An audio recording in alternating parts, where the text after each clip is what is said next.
कृष्णाय ते नमः जननीं शारदां देवीं रामकृष्णं जगद्गुरुं पादपद्मे तयो श्रित्वा प्रणमामि मुहुर्मुहुः नमः श्रीयतिराजाय विवेकानन्दसूरये सच्चित्सुखस्वरूपाय स्वामिने तापहारिणे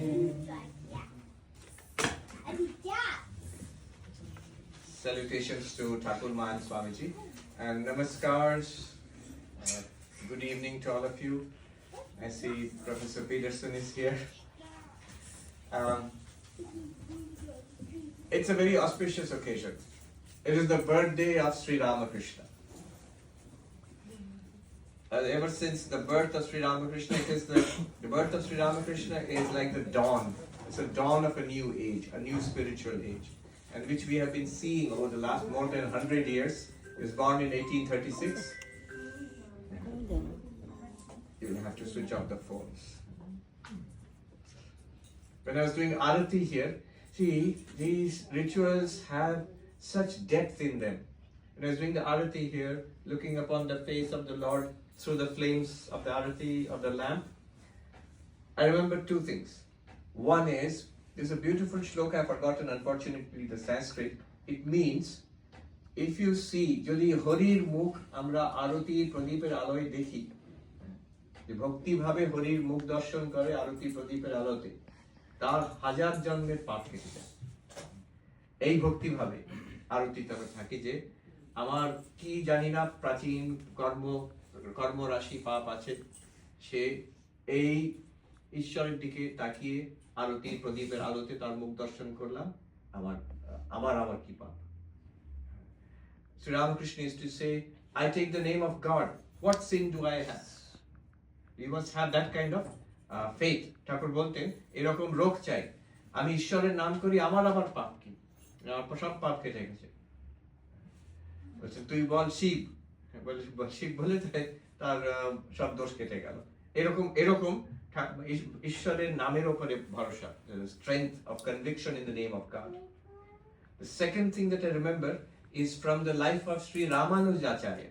এই আরতির বিষয়, রামানুজাচার্য আজ থেকে 1000 বছর আগে, more than 1000 years ago, in the south of India, Srirangam Vishnu মন্দির আছে। So there, উনি ওখানে ছিলেন।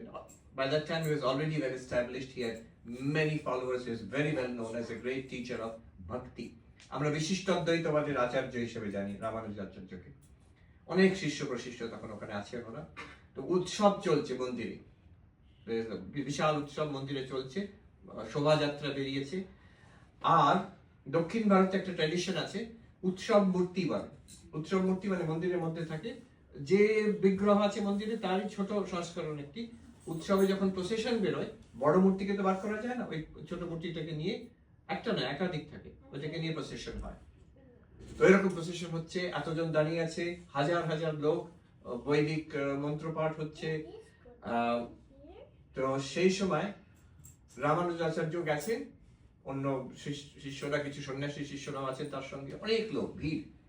তার মধ্যে দেখা যাচ্ছে একটি যুবক, বেশ হৃষ্টপুষ্ট দেখতে, সে একটা ছাতা, তখনকার দিনে তবে ছাতা ছিল, হয়তো বলে ব্যাম্বু আমব্রেলা, হয়তো ছাতা ধরেছে, রোদ আছে বলে।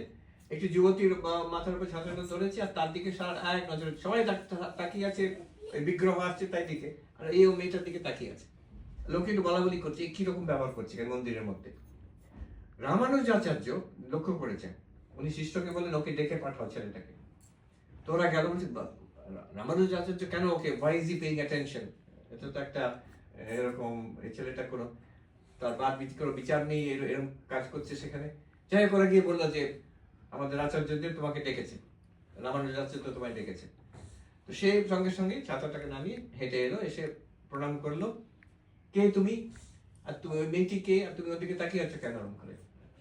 তখন সে বলছে আমার নাম ধনুর্দাস, আর আমি কুস্তিগির, রেসলিং করে।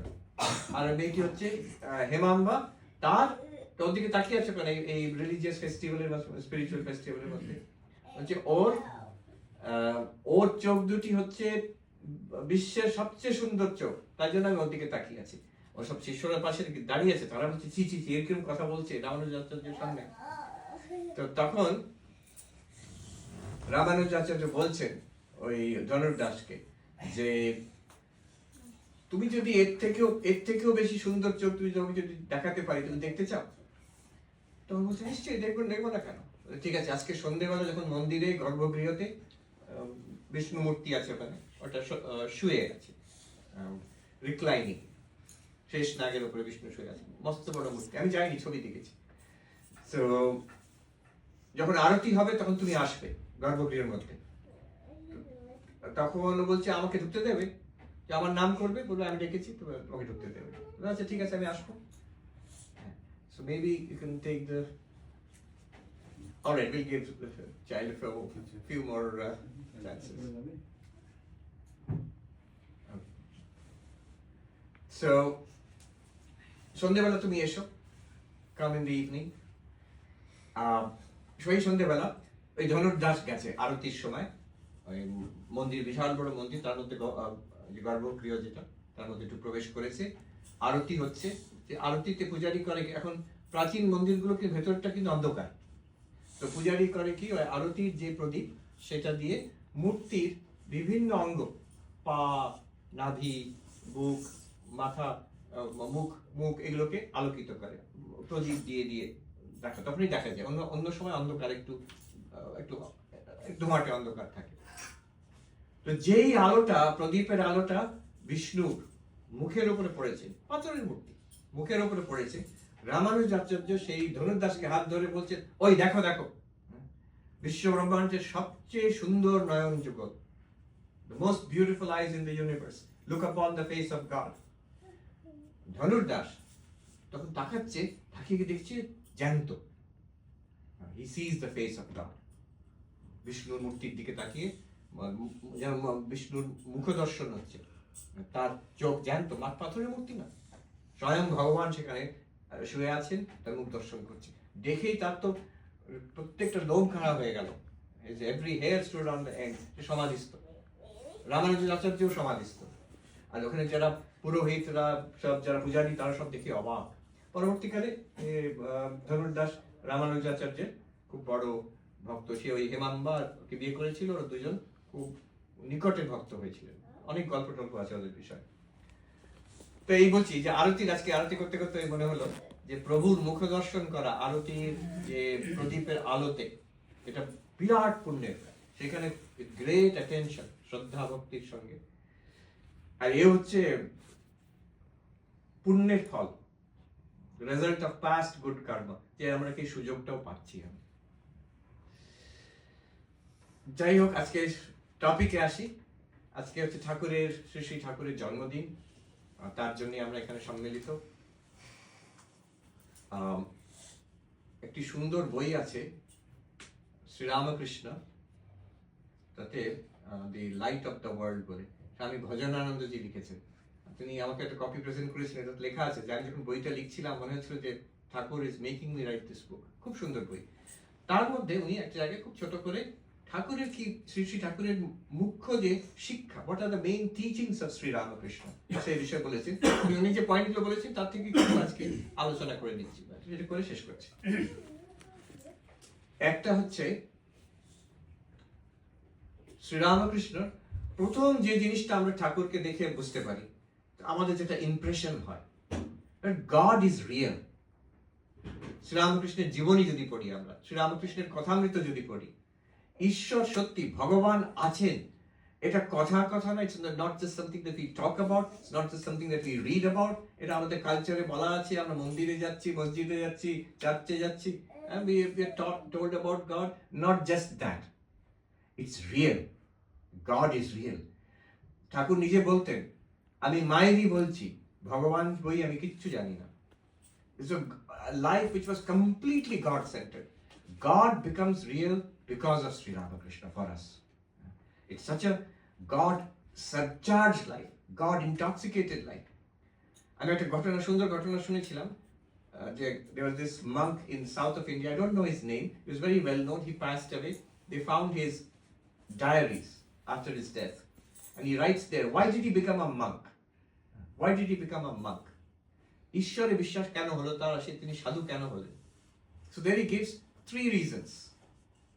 The first reason he says there must be, it's a logical reason, a philosophical reason. There must be a cause behind this entire universe. জগতের একটা কারণ থাকতে হবে. And so I think there must be God. It's a theological argument. Second, যে আমাদের সব শাস্ত্র, সব ধর্মের শাস্ত্র বলে ঈশ্বর আছেন. So that's a scriptural argument that the scriptures tell us God is there. But the third point, কেন আমি সাধু হলাম, কেন ঈশ্বরে বিশ্বাস হলো, third point is very touching.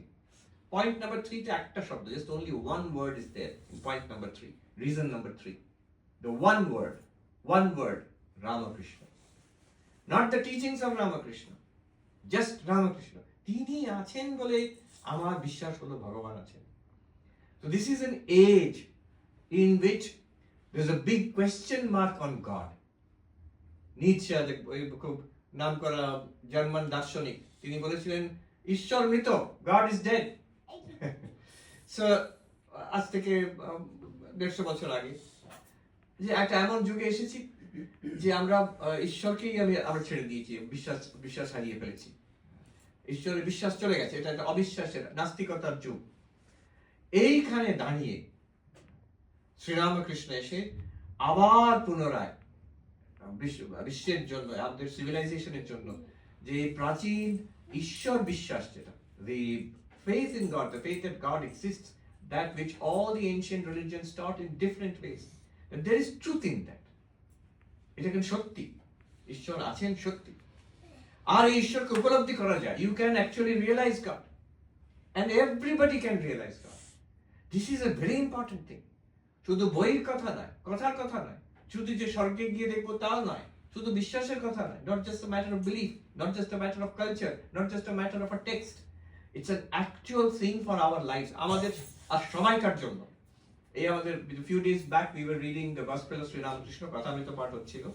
সেখানে এক জায়গায় ঠাকুর বলছেন, সমাধিস্থ নেমে এসে সমাধি থেকে বলছেন, অন্য ভক্তরা বসে আছেন, যে কি জানো, ঈশ্বর দর্শন, আত্মদর্শন সবাইকার হতে পারে, আন্তরিক হয়ে ডাকলে আত্মদর্শন সবাইকার হতে পারে, আত্মজ্ঞান আত্মদর্শন সবাইকার হতে পারে.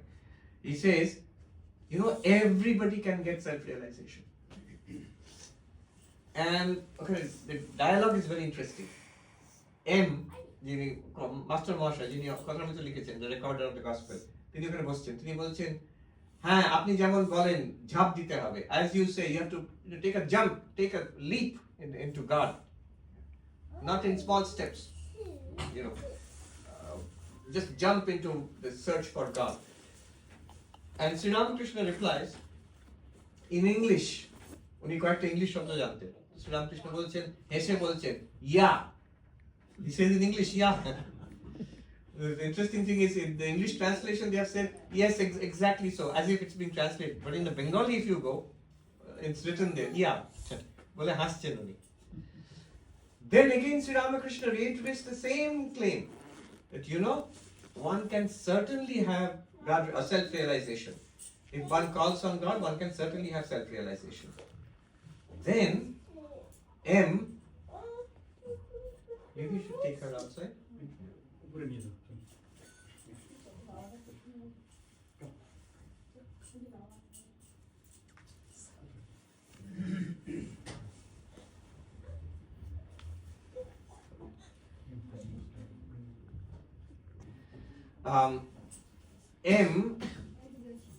Master Mahashai is there. He makes a comment. He says in Bengali, যে হ্যাঁ ঈশ্বরই কর্তা, তিনি যেমন করান, কাউকে তিনি চৈতন্য দিয়েছেন, কাউকে তিনি অজ্ঞানে রেখেছেন. So M makes a comment there. Let's settle down a little bit. তখন what he's saying is, yes, that's true, everybody can realize God, but it's all the will of God.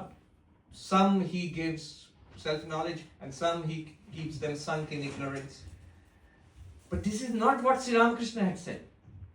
Sri Ramakrishna then steps in and says, nah, that's not what, আমি সেটা বলিনি, না, আন্তরিক হয়ে প্রার্থনা করলে তিনি শুনবেনই শুনবেন. He says, if you sincerely pray from within, antarik internally, if you sincerely pray from within, He will listen. And if you pray for self-realization, if you pray for enlightenment, for knowledge, for devotion, you will get it. আমি একটু add করছি এটাকে। তো notice আমার এখানে যেটা লক্ষণীয় মনে হলো যে মাস্টার মহাশয় যে কথাটা বললেন এটা কিন্তু অবজেকশনের কিছু না, ঠাকুরেরই কথা প্রায়। ঠাকুরই মাঝে মাঝে বলেন যে তার ইচ্ছাতে সব হচ্ছে, সেটাই মাস্টার মহাশয় বললেন।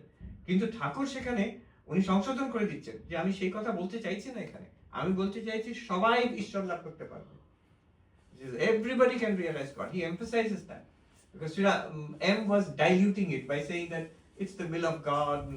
In other contexts, Sri Ramakrishna might have said the same thing himself. But in this context, he says, no. If you want it sincerely, you will get it. আমাদের ফাঁকিবাজি মন তো, হ্যাঁ ঠাকুর বলেছেন, কিন্তু আবার এটাও তো হতে পারে যে ঈশ্বরের ইচ্ছা, ঈশ্বরের কৃপা না হলে কিছু হয় বলে আমার ছেড়ে, আমার উপরে কৃপা নেই, আমার হবে না। I have no, so God has kept me in ignorance, what can I do? Sri Ramakrishna says, no. Ask for it sincerely, you will get it. So that is the first thing which strikes us about Sri Ramakrishna. God is real. God can be realized, realized bolun, experience bolun, Ishwar anubhuti bolun, Ishwar labh bolun, J word, whatever word you like. It can be done. And everybody can do it. It's open to everybody. It's not just Sri Ramakrishna. It's not just some mystics. It's not just people in the ancient times. It's us, every one of us here. এটা আমাদের পক্ষে সম্ভব। Second, through Sri Ramakrishna we get a very fresh access to that ultimate reality. সেই ঈশ্বর, ভগবান, ব্রহ্ম কেমন? What's it like? It's not something that we are familiar with. We can read books, but according to Sri Ramakrishna, it's like fresh, direct source. What's it like? And উনি বলছেন ঈশ্বর সাকার এবং নিরাকার, সগুণ এবং নির্গুণ। The ultimate reality is infinite. It is so capacious that it is with form and without form. At that time, there was a big debate. So under the influence of the Christian missionaries, Hindus were made to feel that আমরা তো মূর্তি পূজা করি, এটা যেন ভুল, এটা ঠিক নয়। God is formless. Why do you worship God in a form? This is idolatry. And so Hindus felt a kind of inferiority. তখন ব্রিটিশ রাজ্য, কলকাতায় তখন ব্রিটিশ সাম্রাজ্য। তো সেই ডিবেট চলতো, আচ্ছা সাকার কি ঠিক নাকি নিরাকারই ঠিক, আপনার কোনটাতে বিশ্বাস, সাকারে বিশ্বাস না নিরাকারে বিশ্বাস? This kind of debate used to go on, with form or without form. And Sri Ramakrishna would say both are right and both are the same reality. And he gave that beautiful example, jal and barof, water and ice. He would say in the ocean there are places of intense cold where the water freezes into icebergs, and the icebergs have many forms. Same water, which doesn't have a form as such. So icebergs have many forms. And he says because of the devotion of the devotees, God assumes forms. Which means, so it's very subtle there. One might ask, for example, a question. You think the form of God is Vishnu. We just talked about Vishnu. But Sri Ramakrishna thought the form of God was Kali. And somebody else in some other religion might think this God has no form. Isn't it cultural? এটা তো তাহলে অন্য কোনো দেশে যারা ঈশ্বরে বিশ্বাস করে তারা তো এই ফর্মে বিশ্বাস করে না, then it's your culture only. Sri Ramakrishna's answer is so subtle. He says, because of the love of the devotees, the devotion of the devotees, God assumes forms. So there is a contribution, there is a certain cultural contribution to it. You in this culture, you catch hold of the infinite through this form. This is an access, a doorway, a portal for realization of that ultimate. Somebody may do it without any form. Somebody may do it through this form or that form. Then which form is correct? That question is also answered. Sri Ramakrishna says, Jato mat, tato pat. As many opinions, as many paths, as many religions, so many paths to the ultimate. You can worship God as Krishna. You can worship God as Rama. You can worship God as Shiva, as Kali, as Vishnu. And why not go beyond the limits of Hinduism? Sri Ramakrishna smoothly, he transcended the limits of Hinduism as Allah, as the Father in heaven, as the Vaheguru of the Sikhs. So, the same God is worshipped in many forms and formless also. Not just formless. Those who worship God without form, suppose Sikhs or Muslims or Christians, but they attribute many qualities to that formless God. all loving, all knowing, the just, most beneficent, most merciful. So many qualities. Muslims have 99 qualities which they attribute. The names of Allah is there. So, but there is, in Hinduism you go further. No quality also can be attributed. Ultimately you transcend what is called the absolute reality, Nirgun Brahma, where no form, no quality, Nirgun Nirakar. That also is the reality of God. So the ultimate reality is the Brahman of the Vedantin, which is beyond any attribute, existence, consciousness, bliss, Satchidananda. It is the formless God of in many Hindu traditions, in Sikhism, in Islam, Judaism, Christianity. It is the same God with form. And which form? Every form. Whichever form from ancient times, people have been worshipping God and experiencing God in that form. So Sri Ramakrishna validated religion and in what might be called in a maximal form. Not that those are superstitious, we will believe only in God, it has to be formless and it has to be in certain qualities, that much God only is real, the rest of it was superstition. No. Sri Ramakrishna expands it so much, none of it is superstition.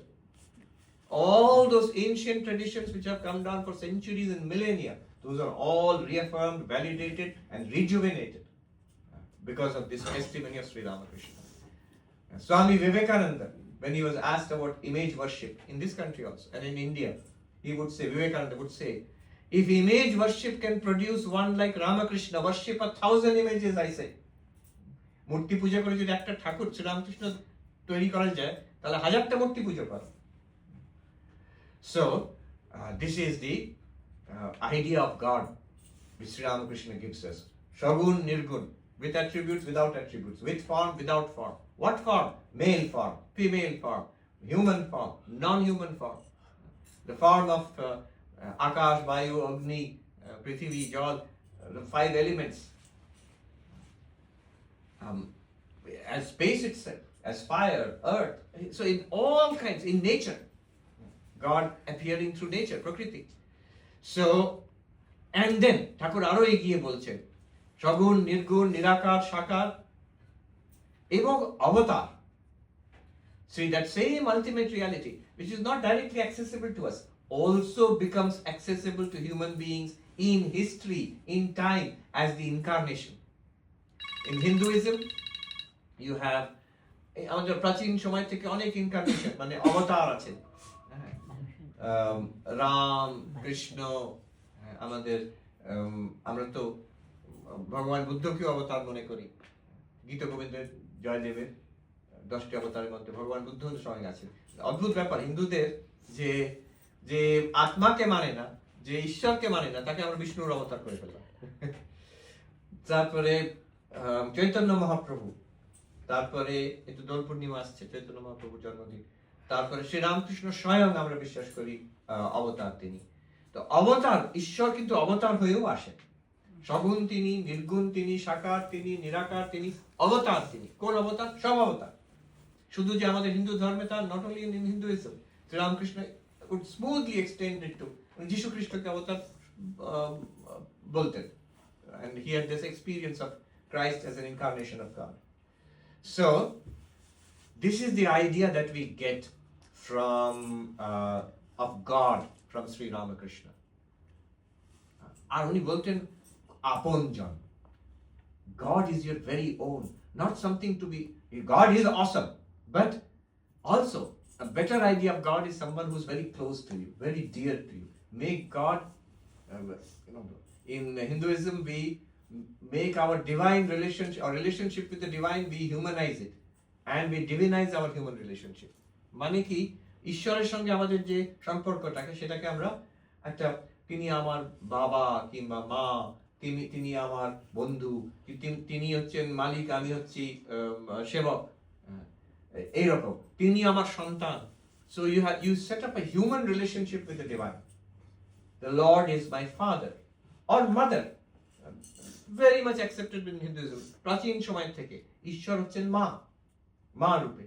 আচ্ছা, ঈশ্বর হচ্ছেন তিনি প্রভু, আমি তার দাস, হনুমান যেমন। আচ্ছা, ঈশ্বর হচ্ছেন বন্ধু, অর্জুন আর ঈশ্বর যেমন, কৃষ্ণ যেমন। ঈশ্বর বন্ধু আমার। তারপরে ঈশ্বর আমার সন্তান, গড ইজ মাই চাইল্ড, যেমন গোপাল, যেমন রামলালা। আর ক্রিশ্চিয়ানিটিতে বেবি জিসাস কিন্তু সেই রকমই, you can treat God as a child. এরকম ভাবে ঈশ্বরকে আপন করে নেওয়া, দ্য হিউম্যান রিলেশনশিপ। আমরা ঠিক উল্টোটা করি আমার হিউম্যান বিইংদের সঙ্গে। If you want to be spiritual, you should see the spiritual reality in all beings. তো তার মধ্যে বাবা মা ভাই বোন স্বামী স্ত্রী তাদের মধ্যে আমি ঈশ্বরকে দেখছি। I am divinising my human relationship. এইটা ঠাকুর শেখাতেন। মানুষের বিষয়ে ঠাকুর কি বলতেন? What was Sri Ramakrishna's take on human beings, sentient beings in general, especially human beings? তিনি বলছেন শিব জ্ঞানে জীব সেবা। You know, these are human beings, yes, jiva, but they are in reality none other than Shiva. Jivi kintu Shiv. That means when we are coming across human beings, we are coming across God. Swami Vivekananda said, never approach anything except as God. What a tremendous thing to say. Never approach anything except as God. ঈশ্বর বই কিছু নেই, অতএব যে মানুষের কাছে আমি যাচ্ছি, যে ঘটনা, যে পরিস্থিতি, যে বস্তু, সবই ঈশ্বরময়। So the human form is the greatest temple of God. মন্দির আছে, কিন্তু সবচেয়ে বেস্ট মন্দির হচ্ছে যে এই মনুষ্য দেহর মধ্যে, তার মধ্যে হৃদয়তে, সেখানে গর্ভগৃহের মতন ঈশ্বর বসে আছে। So this was his idea about Jiva. But he was very practical. ঠাকুর খুব প্র্যাকটিক্যাল। আমরা যেটা প্রশ্ন করি, আচ্ছা মানুষের মধ্যে ঈশ্বর দেখবো, কিন্তু ভালো মন্দ মানুষ তো আছেই। There are people who are good, there are people who are bad, people who are harmful. তখন কি করবো? মানে common sense. Shri Ramakrishna was full of common sense. তিনি বলতেন হাতি নারায়ণ কিংবা বাঘ নারায়ণ। বলছেন যে সবাইকার মধ্যে নারায়ণ আছেন, বাঘের মধ্যেও নারায়ণ আছে, কিন্তু বাঘ নারায়ণকে আলিঙ্গন করা চলে না। You can't embrace. আমার একটা মজার ভয়াবহ একটা ভিডিও দেখলাম ইউটিউবে দেখছি, আফ্রিকাতে কোনো সাফারিতে বোধহয় একজন গাড়িতে যাচ্ছে, সাফারিতে গাড়িতে ইয়ের মধ্যে, বুশের মধ্যে। তো হঠাৎ দেখছে যে একটু দরজাটা খুলে বাইরে দেখছে একটা বিশাল বড় সিংহ বসে আছে বাইরে, তাকিয়ে আছে ওর দিকে। সঙ্গে সঙ্গে দরজাটা বন্ধ করেছে। একজন ভিডিও তুলছিল, তাকে কিছু বলছে, দরজাটা বন্ধ করেছে কিন্তু লক করেনি। তারপর দেখছি দরজাটা আপনি খুলে যাচ্ছে, সিংহটা খুলছে দরজাটাকে। তো বাঘ নারায়ণকে তো আলিঙ্গন করা চলে না, বাঘ তো তোমাকে, সে তখন তোমাকে আলিঙ্গন করবে, হয়ে গেল শেষ। You have to be careful. You have to protect yourself, but know that the divinity is present in all of these forms, scary forms also, in scary forms also. The beautiful example he gave was the elephant Narayana. So one person, one brahmachari, a student, he was taught by the guru that God is Narayana, God is in all beings, everywhere. So he liked the teaching. Then he went out into the village for begging for alms or whatever it is. He didn't come back. People went to search for him. They found that he had become unconscious. He had been thrown to the side of the road. So they got him back. They revived him, and they asked him, "What happened?" He said, "Well, sir," he told his guru, "Sir, you taught me that everything is God. God is in everything. And I was walking down the village road. People started shouting, 'Run away! Run away! A crazy, mad elephant is coming! Run away!'" And I thought, well, God is in that elephant also, so there's no problem. I kept on walking. Then the elephant came and everybody ran away. And there was the Mahut, the one who controls the elephant, on top of the elephant, and he was unable to control the elephant. So he was shouting, "Get out of the way! I can't control the elephant. Get out of the way!" I thought, well, God is in the elephant, nothing will happen. And the elephant caught him. He said, "It caught me and tossed me up to the side and I lost consciousness." "Why did this happen to me?" You said, "Yeah, God is in everything." And then the guru said, "But God is in the mouth too. He told you to get out of the mouth. Why didn't you listen to God in the mouth?" So this is common sense. Yes, God is in all living beings. Shiva Jnana Jiva Seva. When you can deal with human beings as God and serve God, worship God by serving human beings. So this one formula, আমাদের রামকৃষ্ণ মিশনে here in the center where we are here, a lot of philanthropic work is going on, but what is the philosophy behind it? Children are being educated, buildings are being put up, relief activities are going on. all you're funding so many wonderful activities in India, Bangladesh, and other places. What is the philosophy behind it?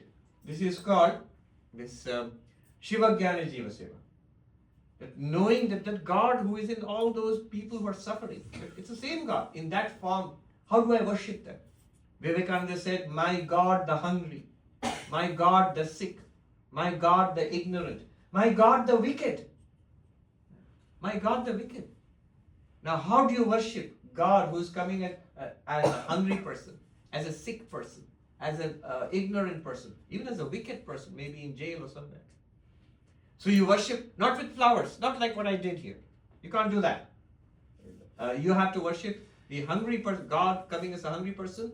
What kind of worship will you do? Food. What is your worship to the sick person? Medicine and treatment. What is your worship to God who comes as the uneducated child? Education. And even a bad person, what is your worship to God who comes to? How will you worship God in that form? Will you try to reform? Will you try to help that person to become better? Swami Vivekananda used to say, take whoever you find, take them where they are and try to give them an upward push. Or if you cannot, bow down and let them, wish them well, let them go their own way. Do not curse, do not condemn. যদি পারো মানুষকে সাহায্য করো, তাকে যেখানে আছে সেখান থেকে আরেকটু উপরে উঠতে সাহায্য করো। যদি না পারো, দূর থেকে প্রণাম করো, কারোকে নিন্দা করো না, যে ক্রিটিসাইজ করা কোনো লাভ নেই। নেগেটিভ ক্রিটিসিজম করে আমার নিজের ক্ষতি হয়ে যায়, অন্যদের দোষ দৃষ্টি। স্বামী বিবেকানন্দ বলছেন, weep that you see faults in others. খুব কড়া কথা বলেছে। অন্যদের মধ্যে দোষ দেখছো, তাহলে তুমি নিজে বসে কাঁদো। তুমি কাঁদো, ওটা তোমার মধ্যে আছে। What does it mean? I never understood it. Then one sadhu explained it very nicely. একজন সাধু খুব ভালো ব্যাখ্যা করলেন যে দোষ দৃষ্টি দেখলে সেটা ক্ষতিটা, মানে আমার ক্ষতি কি করে হচ্ছে।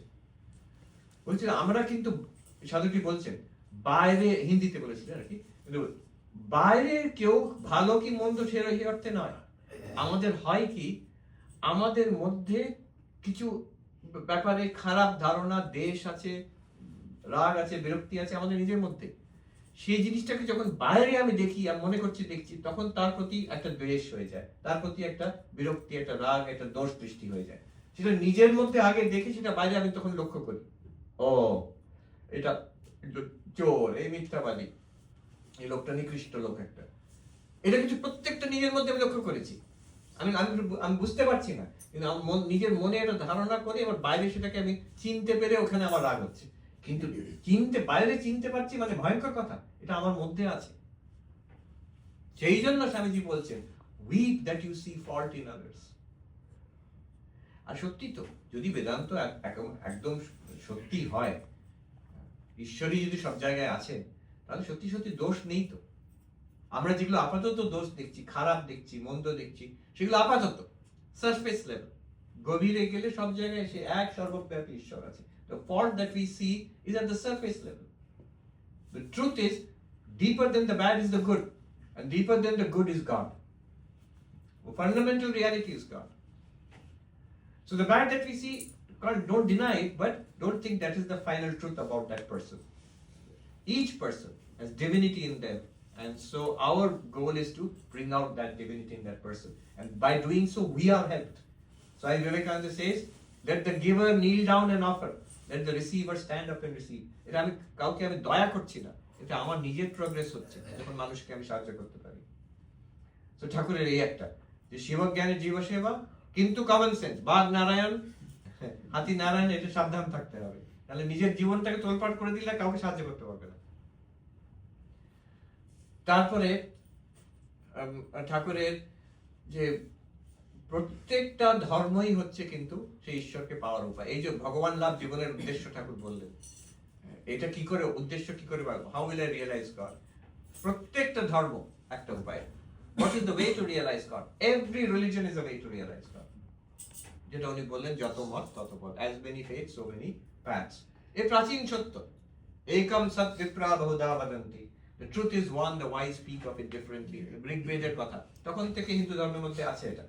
But this is something that is there implicitly in Hinduism and in Hindu culture. But Sri Ramakrishna ওটাকে explicitly করে, এটাকে as an important teaching. ঠাকুরের আজকে জন্মতিথি আমরা দেখছি আজকের যুগে কতটা দরকার। 21st century, we think of ourselves as so modern in the age of AI, সেখানে কিন্তু মার কাট, হানাহানি, একে অপরের উপরে দ্বেষ, anger, hatred based on religion, race, these things are they're still there amongst us, very much so. So Sri Ramakrishna's teaching of the harmony of the religions, that all these different religions are paths of realizing God, and they're all true. শুধু সকল ধর্ম নয়, হিন্দু ধর্মের মধ্যেই ঠাকুরের জীবনে আমরা দেখতে পাই তিনি অদ্বৈতবাদী, তিনি দ্বৈতবাদী, তিনি তান্ত্রিক, তিনি বৈষ্ণব, তিনি শাক্ত, তিনি শৈব, সবগুলো তো নিজে করেছেন উনি হিন্দু ধর্মের মধ্যেই। একটা ঠিক আর অন্যগুলো ভুল তা নয়, একটা সুপিরিয়র অন্যগুলো নিকৃষ্ট তা নয়, প্রত্যেকটা দিয়েই সেই অনন্তকে পাওয়া যায়। এটা ঠাকুরের জীবনের শিক্ষা। দ্বৈতবাদ ঠিক, বিশিষ্ট দ্বৈতবাদ ঠিক, অদ্বৈতবাদ ঠিক, তন্ত্র ঠিক, শাক্তরা ঠিক বলছে, বৈষ্ণবরা ঠিক বলছে, শৈবরা ঠিক বলছে, সব উপায় দিয়ে পাওয়া যায়। শুধু তাই নয়, হিন্দুইজমের বাইরেও যে খ্রিস্টান, মুসলমান, ইহুদি, শিখ, তারপরে জৈন, বৌদ্ধ, এরা সবই কিন্তু সব পদ দিয়ে ঈশ্বরকে পাওয়া যায়। এই একটা কথা। তারপরে আবার দেখা যাচ্ছে ঠাকুরের জীবনে আমরা 4টে যোগের সমন্বয় বলি, রাজযোগ, জ্ঞান যোগ, ভক্তি যোগ, কর্মযোগ, এটা স্বামীজির কথা। কিন্তু ঠাকুর এইভাবে না বললেও ঠাকুরের জীবনে এটা দেখা যাচ্ছে। স্বামীজি বলছেন, he lived that life and I interpreted it. Swamiji is more like a messenger of what he read in Thakur's life. So Thakur ভক্তি দিয়ে ঈশ্বরকে লাভ করছেন, জ্ঞানের পথে বিচার দিয়ে করছেন, আবার ধ্যানের পথে সমাধিস্থ হয়ে ঈশ্বর অনুভূতি করছেন। মানুষের আবার শিবজ্ঞানে জীবসেবা বলছেন, কর্মযোগের সূত্র ধরিয়ে দিচ্ছেন। কর্মযোগ দিয়ে, জ্ঞান যোগ দিয়ে, ভক্তি যোগ দিয়ে, রাজযোগ দিয়ে, প্রত্যেকটা পথে দিয়ে। আর তারপরে কথামৃত, যে ইফ ইউ রিড কথামৃত দেখবেন একটা প্যারাগ্রাফ হচ্ছে ভক্তির কথা বলছেন, ঠিক তার পরের প্যারাগ্রাফে নির্বিকল্প সমাধির কথা বলছেন, তারপরে প্যারাগ্রাফে বেদান্ত বিচার হচ্ছে, জাগ্রত স্বপ্ন সুষুপ্তি, এসব মিথ্যা। তো ঠাকুর এটা সবগুলোকে সমন্বয় করেছে যে এই সব পথ দিয়ে তাকে পাওয়া যায়, প্রত্যেকটা যোগ দিয়ে তাকে পাওয়া যায়, প্রত্যেক ধর্ম দিয়ে তাকে পাওয়া যায়। এটা গ্রেট গ্রেট মেসেজ ঠাকুরের, কিভাবে তাকে পাওয়া যায়। তবে এসব বলা সত্ত্বেও এটা মানতে হবে, যদি কেউ কথামৃত পড়ে এটা পরিষ্কার হয়ে যাবে তার একটা স্পেশাল এমফাসিস ওয়াজ অন ভক্তি। ভক্তির ওপরে তার একটা জোর ছিল, যেটা দেখা যাচ্ছে কথামৃত, থ্রু আউট কথামৃত। অন্য সব পথই ঠিক, কিন্তু ভক্তি পথ ঠাকুর বলছেন কলিতে নারদীয়া ভক্তি। কলিযুগে সবচেয়ে সহজ পথ হচ্ছে ঈশ্বরের ভালোবাসা, ঈশ্বরের প্রেম, ঈশ্বরের ভক্তি। ঠাকুর এই জ্ঞান, ভক্তি এসব কথা বলেও, ধ্যান, সমাধি, কিন্তু he gave a lot of emphasis on morals, on a moral life, on an ethical life. সত্য কথা থেকে একটু এদিক সেদিক উনি সহ্য করতে পারতেন না। He couldn't bear a slightest deviation from the truth in his own life, in his teachings, and in the way he trained others around him, disciples. He wanted us to be very, very particular about truth. সব ছাড়া যায়, সত্যকে ছাড়া যায় না। আবার এটা বলছেন, সত্য হচ্ছে কলির তপস্যা। The only austerity, the real austerity in this age, in this dark age of Kali, is truth. Trying to hold on to the truth in you, that struggle, চেষ্টাটা, তার জন্য অনেক স্যাক্রিফাইস করতে হবে জীবনে। তো এই হচ্ছে তপস্যা। কেউ উপবাস করে তপস্যা করতে পারে, কেউ এক ঠাকে দাঁড়িয়ে প্রার্থনা করে তপস্যা করতে পারে, কেউ গঙ্গা জলে নেমে ঠান্ডার মধ্যে তপস্যা করতে পারে, কেউ সারা রাত শিবরাত্রি জেগে থেকে তপস্যা করতে পারে, সব ভালো। কিন্তু জীবনে সত্যকে ধরে রাখার যে তপস্যাটা, এটা বেশ শক্ত। এটা রিয়েল, এটাতে রিয়েল স্পিরিচুয়াল প্রোগ্রেস হয়। আমরা পারি না কেন, সেটাও ঠাকুর বারে বারে কথা দেখলে পাতায় পাতায় আছে। কাম কাঞ্চন ত্যাগ। আমরা ঠাকুর বলছেন যে 3 জন বন্ধু, তারা মাতাল, বাড়ি যাবে রাত্রিরে, নৌকোতে বসে started rowing. 3 friends were drunkards. They were rowing the boat at night. In the morning they found they were exactly where they had started. সারা রাত ধরে they've been rowing all night.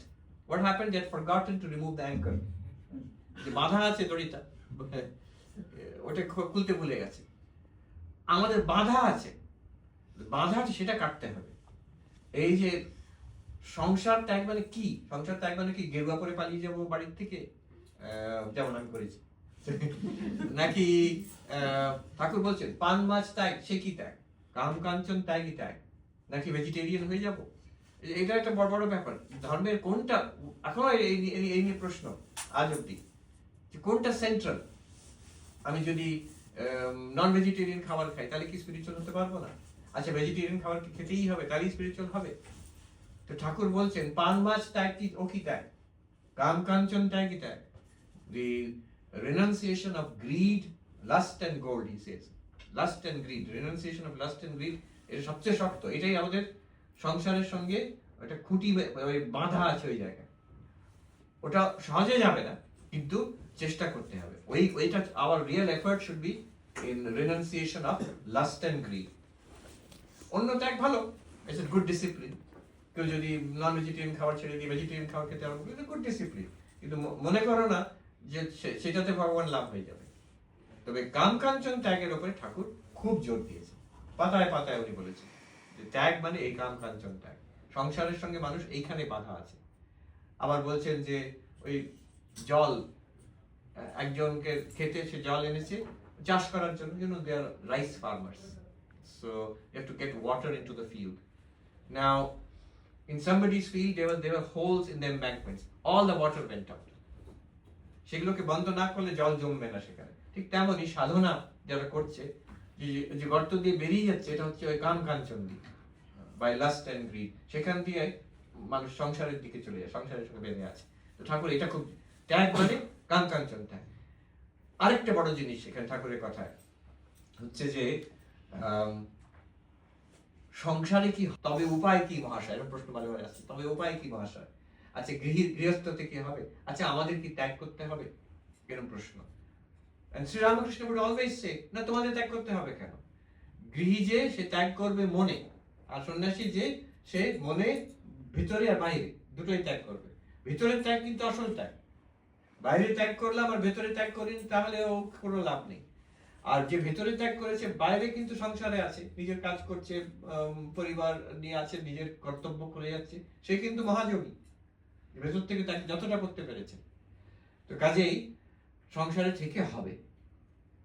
What is the way? কি সাধনা করবো আমি? ঠাকুর খুব সহজ কথায় বলতেন, উপায় কি মহাশয়? এগেন এন্ড এগেন কথার মধ্যে দেখা যায় উপায় কি মহাশয়। তিনি কি বলতেন? বলতেন যে সাধু সঙ্গ, প্রার্থনা আর মাঝে মাঝে নির্জনে বাস। সাধু সঙ্গ, প্রার্থনা আর মাঝে মাঝে নির্জনে বাস। নির্জনে বাস মানে সবসময় এই লোকদের সঙ্গে থাকবো, এই ঝগড়া করছি, এই ভালোবাসা, এই আবার ফাটাফাটি হয়ে গেল, আচ্ছা এটা ঠিক আছে, কিন্তু মাঝে মাঝে একটু তফাতে থাকা। এই মন্দিরে চলে এলাম, আশ্রমে চলে গেলাম, কোনো রিট্রিটে গেলাম, কিংবা নিভৃতে আমার ঘরের মধ্যে আমার এক কোণে একটা কোণ থাকবে, যেখানে হয়তো আমি ঠাকুরমা স্বামীজিকে সাজিয়ে রেখেছি, আর আমার আসন একটা আছে, সেখানে আর কিছু না, পড়াশোনাও না, শুধু জপ করবো, ঠাকুরের কাছে বসে থাকবো। ঠাকুর বলতেন কি সুন্দর কথা, ধ্যান করবে মনে বনে কোণে। বনে মানে কোনো নিভৃত জায়গায়, সেই পাহাড়ে হতে পারে, জঙ্গলে হতে পারে, রিট্রিটে হতে পারে, আর আশ্রমে হতে পারে, মন্দিরে হতে পারে, সেটা হচ্ছে বনে, মানে দূরে চলে যাও, ফিজিক্যালি দূরে চলে যাওয়া। আরেকটা হচ্ছে কোণে। আচ্ছা, ঘরের মধ্যে সব জায়গায় ব্যস্ত, একটা কোণ আমি রেখেছি ডেডিকেটেড কোণ, একটা পুরো ঘরও বলছেন না, ঘরের বাড়ির মধ্যে এখন তো বড় বড় নিউ ইয়র্কে ছোট ছোট বাড়ি, কিন্তু এই নিউ ইয়র্কের বাইরে গেলেই এভরিবডি হ্যাজ বিগ হাউসেস।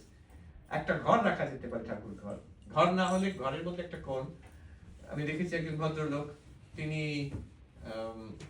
ঘরে ছোট্ট ঘর, একটা বেডরুমের একটা বিছানার উপরে একটা কোণ হচ্ছে সাজিয়ে রেখেছেন ঠাকুরমা স্বামীজিকে, আর কথা মৃত্যু কয়েকটা বই তৈরি আছে, ওইটা ওনার কোণ। আচ্ছা, সেটাও যদি না পাওয়া যাচ্ছে, সেটা প্রায় সবাই পায়, যদি চেষ্টা করে করা যেতে পারে, সেটাও যদি না পাওয়া যাচ্ছে, মনে ভেতরে ভেতরে আমি তো নিবৃত, আর কি অর্থ কেউ নেই, আমি আছি শুধু। এই যে আমার অত রকম চিন্তা, অ্যাংজাইটি, বলছিলাম সাইকোলজিস্টের, ফিয়ার, অ্যাংজাইটি, ওয়ারি, তিনটের মধ্যে তফাৎ কি? ফিয়ার, অ্যাংজাইটি, ওয়ারি। সাইকোলজিস্ট বলছে যে ফিয়ার হচ্ছে যেটা থেকে ভয় হচ্ছে, সেটা সামনে এসে গেলে, যেমন কুকুর, সাপোজ আমি কুকুরকে ভয় পাই, সাপোজ যে কুকুরটা সামনে এসে গেছে, আমার তখন মনে হচ্ছে আমাকে কামড়াবে বলে, অলরেডি এসে গেছে, then the feeling I get is fear. কিন্তু কুকুর নেই, সামনে নেই, হয়তো দূরে আছে, কি আসবে, কি আমার হয়তো ওই বাড়িতে যাবো যেখানে কুকুর আছে, ভেতর থেকে আমার একটা অ্যাংজাইটি হতে আরম্ভ করছে। কোনো সমস্যা এখন আসেনি, কিন্তু হতে পারে, হতে যাচ্ছে, এরকম একটা অ্যাংজাইটি। হ্যাঁ, ডেন্টিস্টের কাছে যাচ্ছি বা দাঁত তুলবে, তখন অ্যাংজাইটি হতে আরম্ভ করছে, সেটা হচ্ছে অ্যাংজাইটি, সেটা ফিয়ার না। আর কুকুর সামনেও নেই, দূরেও নেই, কোথাও কোনো কুকুর নেই, কিন্তু মাথার মধ্যে বলি যদি কুকুর এসে কামড়ে দেয় তখন কি হবে? আচ্ছা, এটা হলে কি হবে? এটা হচ্ছে ওয়ারি। ওয়ারিটা হচ্ছে ব্যাপক আর মোস্ট ইউজলেস। অ্যাংজাইটি ক্ষতিকারক খুব। ফিয়ারটা ন্যাচারাল হতে পারে কিছুক্ষণের জন্য। এনিহাও এগুলো হচ্ছে, তো এগুলো হচ্ছে ঠাকুর বলছেন একটা হচ্ছে যে মাঝে মাঝে দূরে চলে যাওয়া, নির্জনে বাস। দ্বিতীয় বলছেন প্রার্থনা, ঈশ্বরের সঙ্গে, ভগবানের সঙ্গে কথা বলবে মনে মনে। একজন বললো, you are not crazy if you talk to God, but if God talks back to you, then you get worried. আমি যদি ঈশ্বরের সঙ্গে কথা বলি, এটা পাগলের লক্ষণ নয়। আর পাগলের লক্ষণ কি হচ্ছে, যে ঈশ্বর আমার সঙ্গে কথা বলতে আরম্ভ করেছেন, ঠাকুরের সঙ্গে মা কালী কথা বলতে পাগল একটা, সেটা খুব কচিত উচ্চ অবস্থায় হতে পারে। কিন্তু আমি ঈশ্বরের সঙ্গে কথা নিশ্চয়ই বলতে, ঠাকুর বলছেন প্রার্থনা করবে, আমার যেটা সংসারের সমস্যা সেটা ঈশ্বরের কাছে নিবেদন নিশ্চয়ই করতে পারবো, কেন করবো না? I will certainly do it. আমি তার ছেলে, আমি তার মেয়ে। ঠাকুরকে আবার অনেকে মা রূপে দেখেন, মা কালীরই অবতার ছিলেন। মার কাছে আমি তার ছেলে, আমি তার মেয়ে। আমার বাবা মার কাছে যেমন বলতে পারি, আমি can't I tell that to mother? নিশ্চয়ই। মা তো বলেই গেছে, আর কেউ থাকুক আর না থাকুক সবসময় মনে রাখবে তোমার একজন মা আছে, that you have a mother. তিনি আছে, সত্যি আছে, এটা ঠাকুর প্রমাণ করে দিয়ে গেছে, ঈশ্বর আছে, ঈশ্বর শোনেন। মাস্টার মহাশয় বললেন না যে হ্যাঁ কিন্তু তিনি তো কর্তা, তিনি কাউকে অজ্ঞানে রেখেছেন, কাউকে চৈতন্য। ঠাকুর বলছেন না, আন্তরিক হলে তিনি শুনবেনই শুনবেন। এত বড় আশ্বাস দিচ্ছেন, ট্রেমেন্ডাস কনভিকশন, যে তিনি শুনছেন, যিনি ঈশ্বর, যিনি বিশ্ব ব্রহ্মাণ্ডের কর্তা, যিনি জগতের সৃষ্টি স্থিতি লয় করছেন, যিনি আমার জীবনের, আমার তো এইটুকু জানি, আমার জন্ম জন্মান্তরের কথা যিনি জানেন। ঠাকুর বলছেন মাস্টার মহাশয় প্রণাম করেছেন, ঠাকুর বলছেন তুমি বলো তোমার ইহকাল পরকাল আমি সব জানি। তোমার মাস্টার মহাশয় বলছেন হ্যাঁ আপনি জানেন, যে কথা আমার জানা নেই, জন্ম জন্মান্তরে কি হয়েছে, পরে কি হবে, সব দিন যার কাছে খোলা বই। শ্রীকৃষ্ণ বলছেন অর্জুনকে যে তোমার আর আমার অনেক জন্ম হয়েছে, আগে আমরা অনেকবার এসেছি, তোমার কিচ্ছু মনে নেই, আমার সব মনে আছে, তোমার জীবনের বিষয়ে আমার জীবনের বিষয়ে। এটা ঈশ্বরের লক্ষণ, ঈশ্বর জানেন, তিনি শুনছেন। তো এই আন্তরিক প্রার্থনা করবে। আর বলছেন সাধু সঙ্গ, যে যারা ভক্ত, যারা সাধু সন্ন্যাসী, তাদের কাছে যাওয়া, তাদের সঙ্গ করা, তাদের কথা শোনা। উপায় কি? এই তিনটে বলেছেন, সাধু সঙ্গ, প্রার্থনা, আর মাঝে মাঝে নির্জনে বাস। নির্জনে বাসটা উনি সহজ করে দিচ্ছেন, বনে যাওয়া যেতে পারি না, কুইন্সে কোথায় যাবো বনের মধ্যে, তো আশ্রমে যেতে পারো, চাও যদি না হলো তাহলে কোণে, বাড়ির কোণে, তাও যদি না হলো মনের মধ্যে ডেফিনেটলি। কৃপার কথা ঠাকুর বলছেন কি চাই? ব্যাকুলতা আর কামকাঞ্চন ত্যাগ, এই দুটো একসঙ্গে। কিসে ভগবান লাভ হয়, এই প্রশ্ন কথা মৃত্যুতে আসছে। কিসে হয়? ঠাকুর বলছেন ব্যাকুলতা আছে, চাই কিনা। তিনি একটা জিনিস দেখবেন, আমার হৃদয়তে চাহিদা আছে কিনা, কোন টেকনিক আমি করছি, কোন ধর্মের কোন বই পড়ছি, কি পোস্টারে বসে আমি কি বিপাশনা মেডিটেশন করছি, না কুণ্ডলিনী মেডিটেশন করছি, নাকি অদ্বৈত মেডিটেশন করছি, ও সেকেন্ডারি কথা। আমার ভেতরে হৃদয়ের ক্রন্দন আছে কিনা, যে আমি চাই তোমায়। যে ঠাকুর প্রমাণ করে দিয়েছেন শুধু ব্যাকুলতা দিয়ে মা কালীর দর্শন, তো কাঁদতেন শুধু মা কালীর জন্য, শুধু ব্যাকুলতা দিয়ে ভগবান দর্শন হয়েছে ঠাকুরের তার জীবনে, কিন্তু কাঁদতেন আরেকটা দিন চলে গেল, মা দেখা দিলি না তুই। তার কি সাধনা? সেই কান্নাটাই তার সাধনা ছিল, ব্যাকুলতাটাই তার সাধনা, শুধু ব্যাকুলতা দিয়ে ঈশ্বর লাভ করে দেখিয়ে দিলেন তিনি। আর এরা কতজন, একজন ভক্ত মানুষ তার সামনে বসে জপ করছে, ঠাকুর বলছেন এরা এত জপ করে কিছু হয় না কেন? বলছেন তার জপের মালাটা নিয়ে বলছে আমি তো একবার জপ করলেই সমাধি হয়ে যাচ্ছে। বলছে দেখ বাঁ হাতে কখনো করতে নেই, উনি বাঁ হাতে নিয়ে করে বলছে দেখ বাঁ হাতে করতে না করতেই সমাধিস্থ হয়ে যাচ্ছে। তফাৎ কেন? তফাৎ হচ্ছে ওই ব্যাকুলতা। ব্যাকুলতা আসবে কি করে? ওই যে কাম কাঞ্চন ত্যাগ। আমি যদি ওই বাধা আছে, আমার একটা খুঁটি বাধা আছে এক জায়গায়, সেটা যদি না ছাড়াতে পারি, ও ব্যাকুলতাও আসবে না। আমার হৃদয়ের চাহিদা তো একটাই, চাহিদা যদি জগতের দিকে ভাসছে সবসময়, তাহলে আর কি বাকি রইল কোথায় ঈশ্বরকে ডাকার জন্য? অতএব ওইখান থেকে তুলে তুলে ওটাকে ঈশ্বরের দিকে, ওই ঠাকুর বলছেন মোড় ফিরিয়ে দাও। এর সঙ্গে কৃপা, এটা ঠিক, এত সব যে আমরা করব, কিন্তু এটা এগুলো কোনোটাতে ঈশ্বর লাভ হয় না। ঈশ্বর লাভ তার কৃপাতে হয়। তিনি দয়া করে দেখিয়ে দেন বলে হয় সব। It's a fact.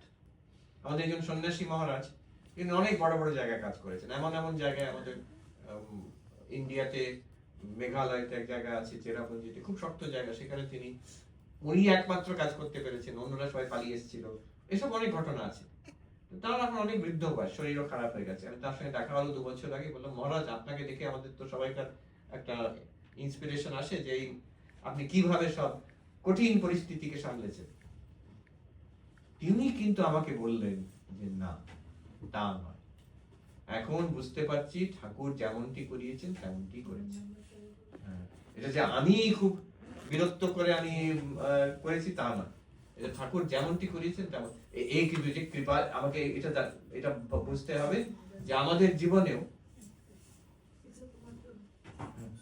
জীবনেও ঈশ্বর যেমন করে করাচ্ছেন তেমনই চলছে আমাদের জীবনে। কৃপা কি করে হবে? এখানে ঠাকুরের খুব সুন্দর কথা, কৃপার বাতাস তো বইছে, পাল তুলে দাও। তুমি গঙ্গার ধারে থাকতে, তুমি দেখতে ছোট ছোট নৌকোগুলো যাচ্ছে, তারা কি করে? বাতাস তো বইছে, ওরা একটা ছোট ক্লথ, ক্যানভাসের মতন তুলে দিল, সেটা যেই বাতাসটাকে ধরলো তারা সুন্দরভাবে ভেসে চলে যাচ্ছে, কোনো আর পরিশ্রম করতে হচ্ছে না।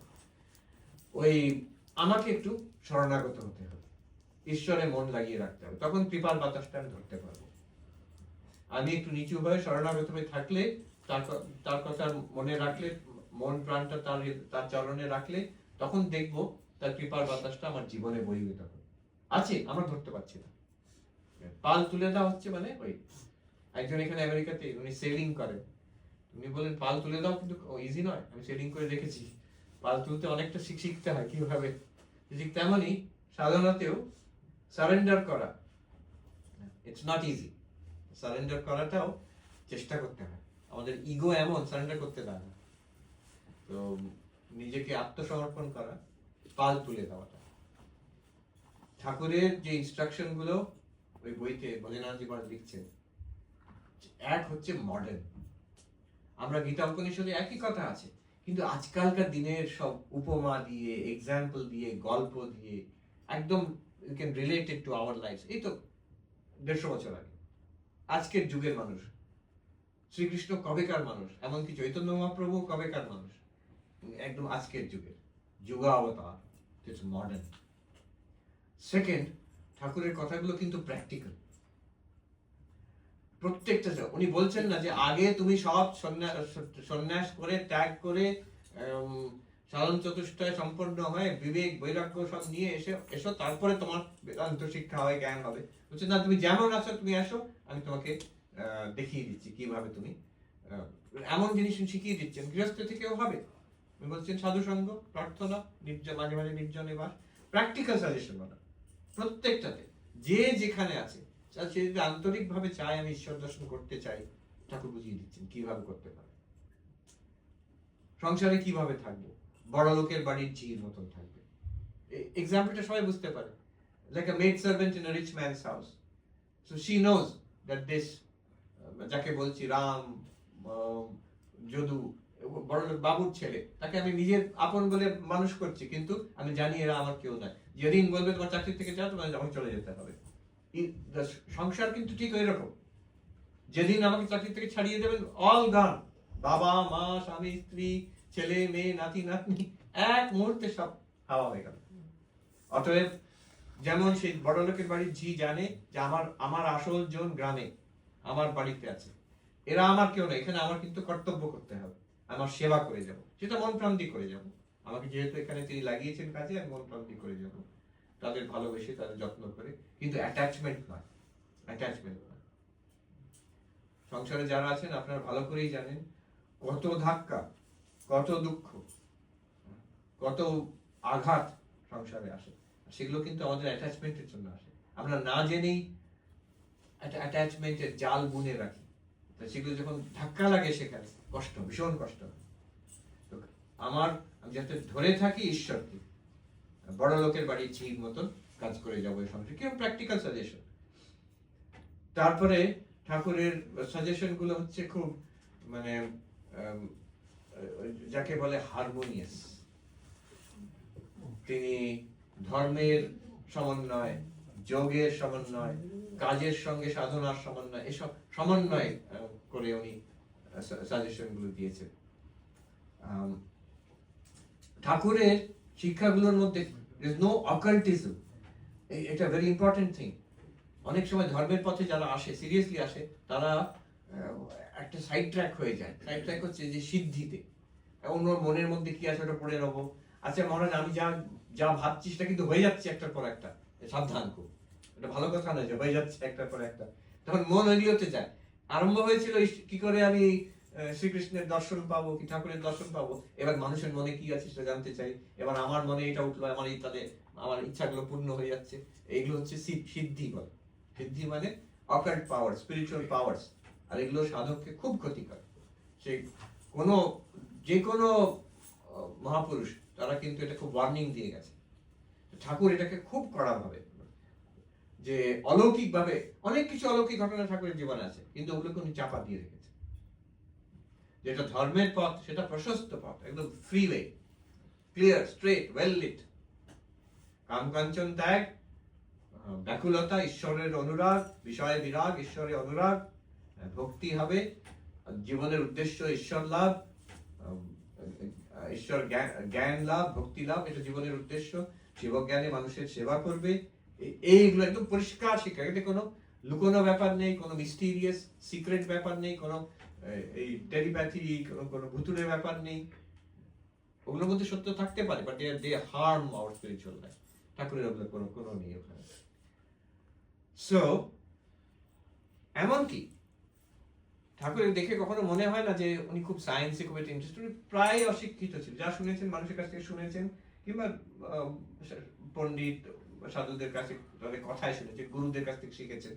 আমাদের মডার্ন সায়েন্স অর্থ তো পড়েননি উনি, কিন্তু ওনার অ্যাটিটিউডটা দেখুন। মাঝে মাঝে গিরিশ ঘোষ আর নরেন্দ্র ডিবেট হচ্ছে, লজিক্যাল ডিবেটস। মাঝে মাঝে মহেন্দ্রনাথ সরকার, যিনি cultivation of first Indian science institute আরম্ভ করেন, রিসার্চ ইনস্টিটিউট, মহেন্দ্রনাথ সরকার ঠাকুরের ডাক্তার ছিলেন, তার সঙ্গে গিরিশ ঘোষের, রামচন্দ্র দত্তের ডিবেট হচ্ছে। অন্যরা ভক্তরা তারা বলছে এসব কথা আলুনি লাগছে, এসব যুক্তি তর্ক, এগুলো কি, এগুলো একটু ভক্তির কথা হোক, প্রেমের কথা হোক। ঠাকুর বলছেন না গো, এর মানে আছে। No, let them debate it. Rational discourse, debate based on reason and logic. He says there is a meaning in this. Let this be there. This is the opening of this ancient religion to the modern age, to put it on the basis of logic, of reason, of acceptability to the modern mind. এটা ঠাকুর খুব জানতেন যে একটা নতুন যুগ আসছে, সেখানে ধর্ম মানুষকে নিতে গেলে it has to be on the basis of modern thinking, on modern rationality, modern values. And Sri Ramakrishna was very much open to that.